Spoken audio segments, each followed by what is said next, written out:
Hei Sanni, onpa mukava nähdä sinua täällä puistossa. Hei Joni, täällä on niin rauhallista tänään. Muistatko, kun leikimme lapsena täällä samassa puistossa?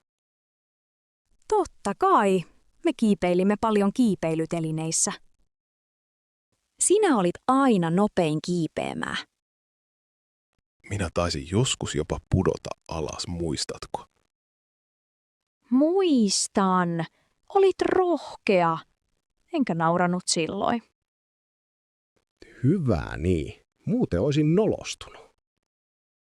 Lapsena meidän lempipeli oli piiloleikki. Joo, ja minä olin huono löytämään sinut. No, osasin piiloutua paremmin kuin serkkuni. Se oli hauskaa. Meillä oli myös ne pienet vesipyssyt kesäisin. Oli, ja vein aina puoli jokea kotiin vaatteissani. Naapurit sanoivat usein, teidän nauru kuuluu kauas. Se oli ihanaa aikaa. Kaikki olivat ulkona iltasin. Tiesitkö, että Suomessa on tuhansia leikkipuistoja? En tiennyt. Ehkä siksi ulkoilimme niin paljon. Söimme aina jäätelöä kioskilta tässä puistossa. Minun suosikki oli mansikka. Sinä taisit ottaa suklaan. Aivan oikein. Kesäjäätelö oli päivän kohokohta. Otimme myös lenkkarit pois ja juoksimme paljain jaloin. Niin tehtiin, vaikka äiti huolestui likaisista jaloista. Kotona saimme lämpimän kaakao iltapalaksi. Muistan, että joskus pelasimme lautapelejä sisällä sadepäivinä. Afrikan tähti oli minun suosikkini. Monilla suomalaisilla lapsilla on sama lempipeli. Muistatko, kun rakensimme hiekkakakkuja hiekkalaatikolla? Kyllä, kilpailimme kummalla on isompi torni. Meidän lapsuus oli täynnä pieniä, onnellisia hetkiä. Niin oli. Onko sulla kuvia niistä ajoista? On joitakin. Voimme katsoa ne yhdessä joskus. Se olisi ihanaa. Kiitos näistä muistoista, Sanni. Kiitos itsellesi, Joni. Oli mukava muistella. Hei Mikko, katso tuota isoa puuta. Moi Anna. Kyllä, se on täydellinen puumajalle. Haluaisitko rakentaa yhdessä puumajan? Totta kai. Lapsena halusin aina puumajan. Niin minäkin. Nyt voimme toteuttaa unelman. Mitä tavaroita tarvitsemme? Tarvitsemme puuta, nauloja, vasaran ja sahan. Voisimmeko käyttää vanhoja lautoja varastossa? Hyvä idea. Se on myös ympäristöystävällistä.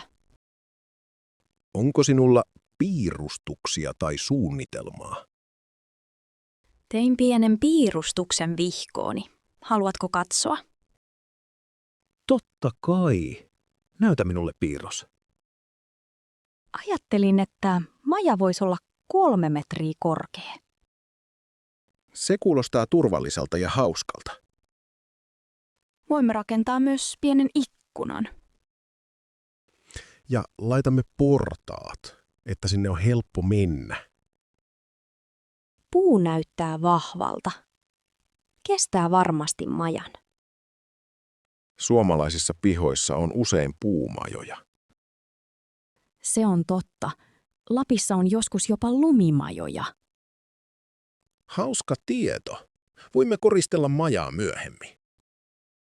Haluaisin ripustaa valoja oksille. Joo, illalla siitä tulee varmasti kaunis. Milloin aloitamme rakentamisen? Voimme aloittaa viikonloppuna, jos sää on hyvä. Selvä. Tuon piirustuksen ja kynän. Minä otan työkalut varastosta. Rakennetaanko myös pieni penkki majaan? Kyllä, se tekee siitä mukavamman istua.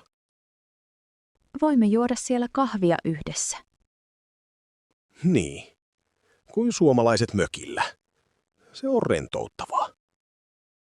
Odotan jo innolla puumajan valmistumista. Minä myös, Anna. Siitä tulee hauskaa meille molemmille. Hei, anteeksi, voitko auttaa minua vähän? Totta kai. Miten voin auttaa? Haluan ottaa bussin keskustaan. Miten se toimii? Se on helppoa. Odotetaan vaan bussia pysäkillä. Voinko ostaa lipun bussista suoraan? Kyllä, voit ostaa lipun kuljettajalta. Maksanko käteisellä vai kortilla? Useimmat bussit hyväksyvät sekä kortin että käteisen. Kuinka paljon lippu maksaa keskustaan? Se maksaa yleensä 3,00 euroa. Kuinka usein bussit kulkevat? Tällä linjalla bussi menee 10 minuutin välein. Kummalle puolelle tietä odotan bussia? Tämä on oikea puoli. Keskustaan menevä bussi pysähtyvät tässä. Miten tiedän, onko seuraava bussi oikea? Tuossa pysäkkitaulussa lukee bussin numero ja määränpää. Kiitti. Mikä numero on keskusteluun menevä bussi? Se on bussi numero 5. Näet numeron katolla. Montako pysäkkiä on keskustaa? Keskusta on 6 pysäkkiä tästä. Kuinka kauan matka kestää tavallisesti? Noin 15 minuuttia. Riippuu liikenteestä. Onks pysäkillä näyttö, joka kertoo milloin bussi tulee? Kyllä. Tuossa vasemmalla näkyy sähköinen näyttö. Näen sen. Siinä lukee myös bussin aikataulu. Pitääkö minun näyttää lippu kuljettajalle vai laitteelle? Jos ostat lipun kuljettajalta, se hoituu samalla. Entä jos minulla on mobiililippu? Silloin näytät sen kuljettajalle puhelimesta. Onko täällä paikallisia sääntöjä busseissa? Bussissa ollaan hiljaa ja annetaan tilaa vanhuksille. Joskus kuljettajalle sanotaan vain kiitos poistuessa. Hyvä tietää. Voinko jäädä pois millä tahansa pysäkillä? Kyllä, paina vain nappia oven yläpuolella. Kiitos paljon avusta. Olet todella ystävällinen. Ei kestä. Hyvää matkaa ja hauskaa Helsingissä. Moi Hanna. Miten voit tänään? Hei Pekka. Ihan hyvin. Mutta olen vähän surullinen. Voi, miksi? Kerro minulle. Lopetin taitoluistelun viime kuussa.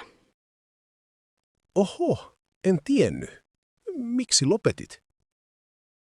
Sain polvivamman harjoituksissa. Lääkäri sanoi, etten saa luistella pitkään aikaa. Voi harmi, olit tosi hyvä luistelija. Kiitos. Rakastin sitä. Harjoittelin monta kertaa viikossa. Missä treenasit yleensä?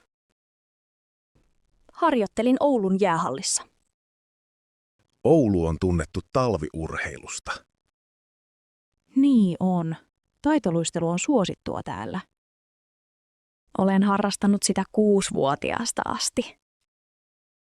Sinulla täytyy olla paljon muistoja jäältä. Kyllä, varsinkin kilpailuista ja esiintymisistä. Oliko sinulla suosikkiesitys? Pidin eniten viime talven kilpailusta. Sain silloin hopeamitalin, olin niin onnellinen. Onpa hienoa. Oletko miettinyt valmentamista? Vielä en tiedä. Polvi on vielä kipeä. Ehkä tulevaisuudessa voin auttaa nuoria luistelijoita. Se olisi upeaa. Lastenryhmät tarvitsevat kokeneita opettajia. Pidän lapsista ja haluan jakaa kokemukseni. Tiesitkö, että Suomessa taitoluistelu alkoi 1800-luvulla? Tiesin. Helsingissä perustettiin ensimmäiset seurat.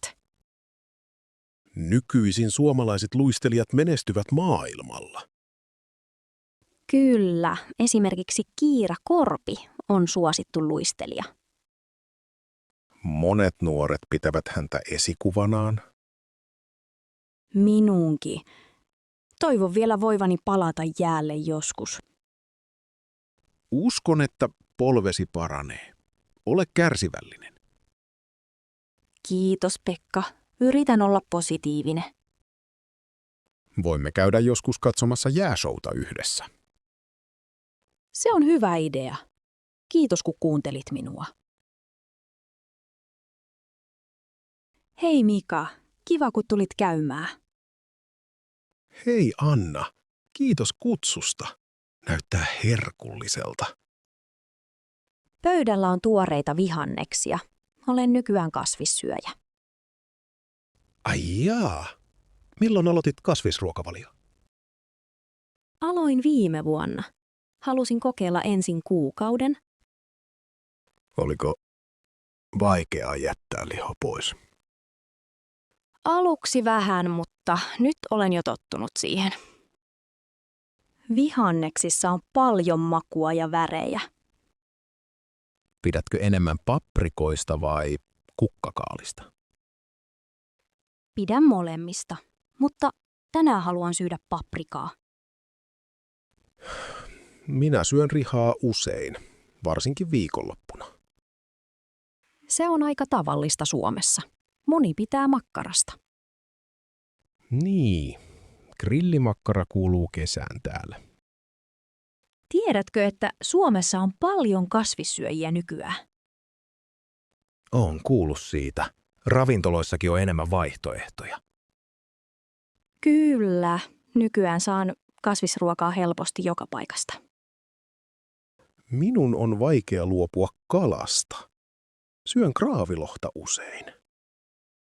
Kalakin on terveellistä, mutta minä valitsin kasvikset. Kasvissyönti on hyväksi myös ympäristölle. Aivan, siitä puhutaan paljon nykyään. On huomannut, että jaksan paremmin ilman lihaa. Onko kasvisruoka tarpeeksi täyttävää? Kyllä, esimerkiksi linssikeitto on täyttävää ja maukasta. Pitää joskus maistaa sitä sinun valmistamana. Voisin kokata ensi kerralla linssikeittoa. Entä juustot? Syötkö niitä vielä? Kyllä, olen lakto-ovo-vegetaristi. Eli syön maitotuotteita ja kananmunia vielä. Hyvä tietää. Tykkään itsekin juustosta kovasti. Moni suomalainen pitää leipäjuustosta ja lakkahillosta. Niin, se on klassinen yhdistelmä Lapista. En ole vielä ihan valmis kasvissyöjäksi. Ei se haittaa, jokainen tekee oman valintansa. Hei! Onko tämä museon sisäänkäynti? Hei, kyllä, olette oikeassa paikassa. Hienoa! Halusin ostaa lipun museoon. Totta kai. Yksi lippu aikuiselle. Kyllä, vain minulle. Hyvä. Aikuisen lippu maksaa 10 euroa. Selvä. Käykö kortti maksuvälineenä? Kyllä. Voitte maksaa kortilla tai käteisellä. Maksan kortilla, kiitos. Voitte laittaa kortin maksupäätteeseen. Onnistu. Kiitos. Milloin museo sulkeutuu tänään? Museo sulkeutuu kello 6 illalla. Hyvä tietää. Onko museossa erityisiä näyttelyitä nyt? Kyllä, meillä on Kalevalan taidenäyttely. Kalevala? Mikä se on? Kalevala on suomalainen kansalliseepos. Se kertoo vanhoista tarinoista Suomesta. Kuulostaa mielenkiintoiselta. Missä se näyttely on? Näyttely löytyy toisesta kerroksesta. Onko museossa englanninkielisiä opasteita? Kyllä, kaikista näyttelyistä löytyy englanniksi tietoa. Hyvä. Kuinka kauan museossa tyypillisesti vieraillaan? Keskimäärin vierailu kestää 1–2. Ehditkö itse suositella jotain tiettyä teosta? Pidän erityisesti Helene Schierfböckin maalauksista. Olen kuullut hänestä. Missä hänen työnsä ovat? Ne ovat ensimmäisen kerroksen oikealla siivessä. Kiitos vinkistä. Onko täällä kahvilaa? Kyllä, alakerrassa on pieni viihtyisä kahvila. Voinko mennä sinne vaikka myöhemmin? Totta kai. Kahvila on avoinna museon aukioloaikoina. Kiitos paljon avusta ja tiedoista. Ole hyvä. Toivotan mukavaa museokäyntiä. Kiitos. Odotan innolla näkemistä. Tervetuloa uudestaan, jos haluat palata. Hei Mika, onpa kaunis päivä tänään täällä terassilla. Totta, Laura. Aurinko paistaa ja kahvi maistuu hyvälle. Muistatko, kun matkustin viime vuonna Intiaa? Kyllä, muistan. Sinulla taisi olla vaikeuksia siellä. Niin oli. Minulle tuli vatsatauti heti ensimmäisenä päivänä. Se oli kamalaa. En voinut nauttia ruoasta ollenkaan. Voi ei. Minun reissuni Intiaan oli upea kokemus. Kävin Delhissä ja näin Taj Mahalin. Se oli vaikuttava. Minäkin näin Taj Mahalin, mutta oli liian paljon ihmisiä. Tungos ahdisti minua ja oli todella kuuma. Ymmärrä. Minä kävin silloin talvella. Ehkä siksi oli helpompaa. Talvella sää ei ole niin kuuma Intiassa. Ehkä minun olisi pitänyt valita toinen ajankohta. Missä kaupungissa yövyit? Olin Mumbaissa ja sitten Delhissä. Liikenne Mumbaissa oli tosi kaoottinen ja meteli kova. Liikenne on varmasti shokki eurooppalaiselle. Mutta ruoka on hyvää, eikö vain? Olisin halunnut maistaa enemmän, mutta sairastuin niin aikaisin. Pidän kyllä kurryistä, varsinkin kasvisruuista. Intialainen chai-tee oli mielestäni tosi herkullista. Siitä pidin minäkin. Mausteinen tee oli mukavaa vaihtelua. Intiassa ihmiset olivat ystävällisiä, vaikka oli vaikeaa. Se on totta. Paikalliset ihmiset auttoivat minua usein. Olitko junalla matkalla siellä? Olin. Intialainen rautatieverkosto on maailman pisin. Sitä en tiennyt. Ehkä annan Intialle uuden mahdollisuuden vielä. Kannattaa kokeilla uudestaan talviaikaan. Jokainen matka on erilainen. Se on totta. On mukava jakaa kokemuksia täällä kanssasi. Niin, minustakin, Laura. Kahvi täällä maistuu Intian jälkeen. Täällä on rauhallista. Suomessa on helpompi rentoutua. Totta, mutta joskus seikkailut tuovat parhaat muistot. Moi Sari, onpa kiva nähdä sinua. Mulla on uutisia. Moi Pekka, mitä kuuluu? Onko kaikki kunnossa? No, minusta tulee pian isä. Olen aika hermostunut.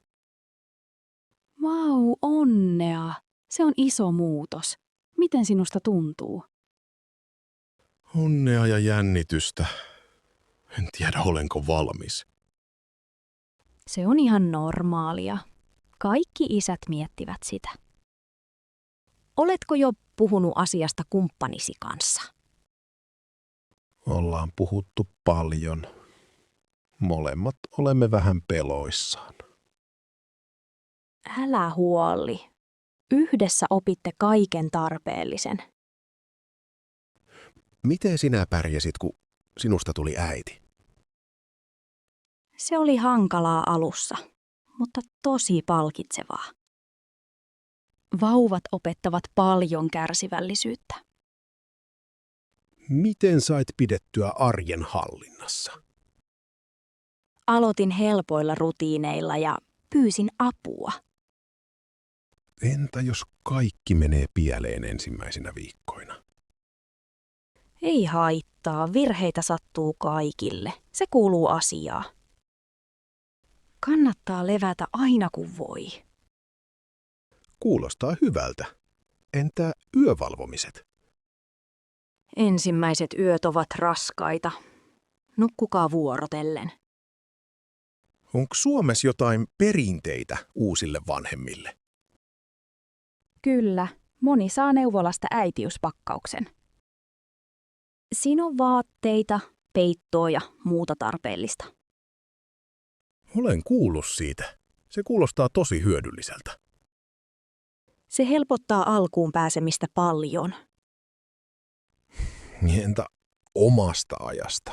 Onko mahdollisuutta siihen enää? On, mutta sitä on vähemmän. Pitää suunnitella hyvin. Minusta tuntuu helpottuneelta.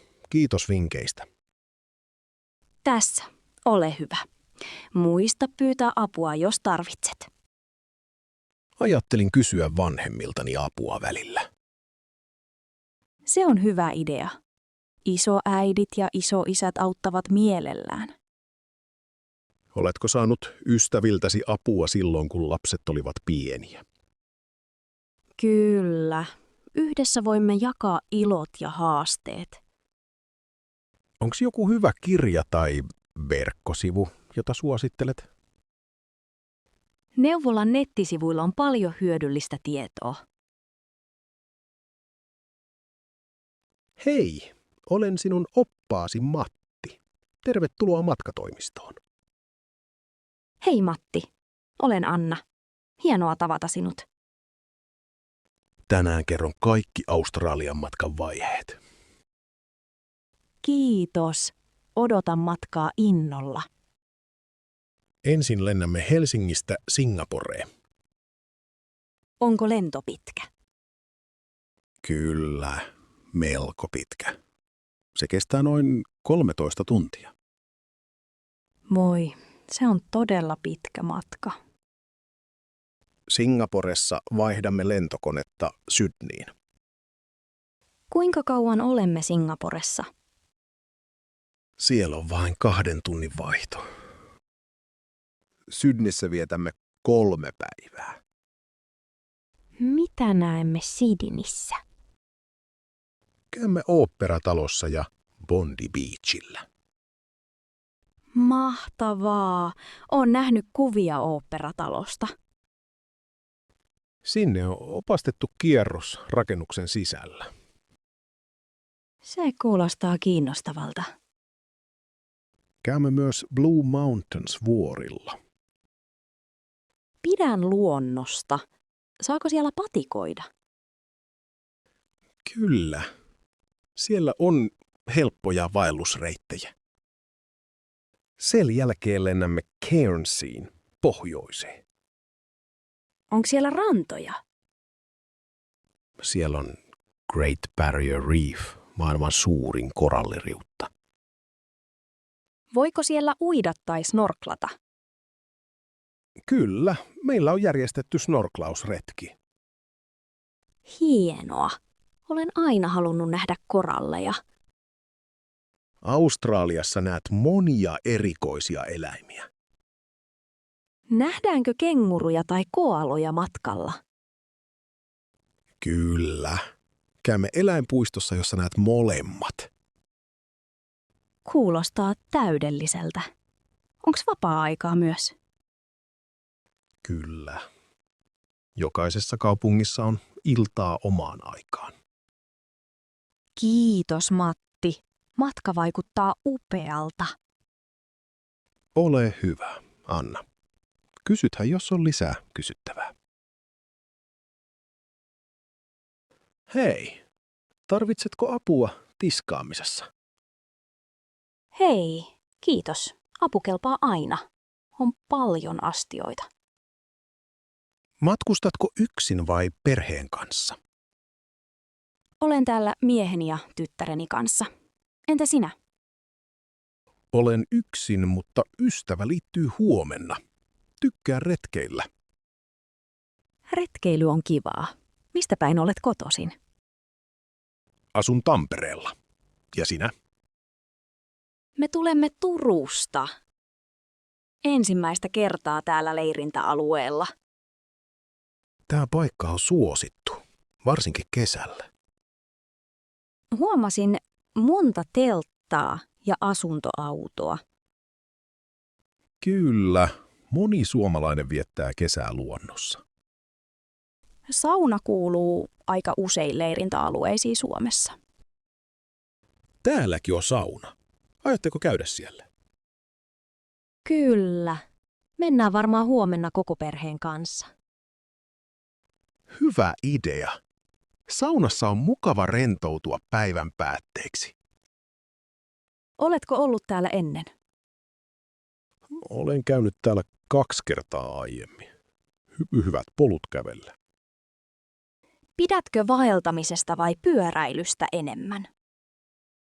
Pidän enemmän vaeltamisesta. Metsässä on rauhallista. Meillä on uusi ritkikeitin. Sillä tehdään iltapala. Mitä aiotte tänään syödä? Keitämme makkaraa ja perunoita. Ja jälkiruuaksi marjoja. Kuulostaa hyvältä. Metsässä kasvaa usein mustikoita. Löysimme tänään mustikoita polun varrelta. Suomessa on paljon marjoja ja sieniä luonnossa. Totta. Lapissa niitä on vielä enemmän. Oletko käynyt Lapissa joskus? Olin siellä viime talvena. Oli paljon lunta ja revontulia. Revontulet ovat upeita. Toivottavasti näen ne joku päivä. Kannattaa matkustaa pohjoiseen syksyllä tai talvella. Kiitos vinkistä. Nyt laitan nämä lautaset kuivumaan. Minä pesen vielä viimeisen kattilan. Eikö olekin mukavaa tiskata ulkona, raikkaassa ilmassa? On. Täällä voi jutella rauhassa ja nauttia illasta.